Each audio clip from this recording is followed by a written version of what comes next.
আসসালামু আলাইকুম। সকালে সকাল না অ্যাকচুয়ালি এখন হচ্ছে দুপুর। দুপুরে সকাল থেকে ওয়েদারটা একটু উম, যেমন বর্ষা বর্ষা এরকম বৃষ্টি হবে এরকম একটা ওয়েদার ছিল। বাট এখন আকাশ অনেক পরিষ্কার এবং হালকা রোদ উঠছে, মিষ্টি লাগছে। তো বাইরে বের হলাম ঘোরার জন্যে।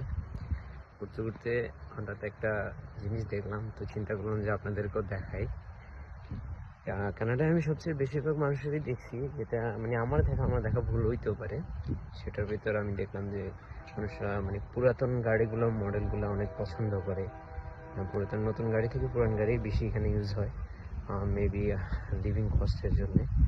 তো ওখান থেকে একটা গাড়ি আমি এখন দেখলাম আমাদের আমি যেখানে থাকি ওই বাসার পাশেই। তো দেখলাম যে দাঁড়াইলো অনেকদিন। এটা আগে কখনো দেখিনি, তো ভাবলাম আপনাদের সাথেও শেয়ার করি। এই দেখেন সেই গাড়িটা, খুব সুন্দর গাড়ি, দেখতে ভালো লাগতেছিল। তো ভাবলাম আপনাদেরকেও দেখাই। এটা আমার পুরাতনই, বাট মানে যেটা অথেন্টিক। এবং জি, কারটা দেখে আমার যেটা মনে হলো, এটা মোনাস কোম্পানির, যেটা কানাডিয়ান অটোমোবাইল ব্র্যান্ড, যেটা ফোর্ড কোম্পানি এটা অ্যাকচুয়ালি প্রডিউস করে। তো যেটা 1946 এবং 57 মতো বা 59 বা 61 এরকম হবে।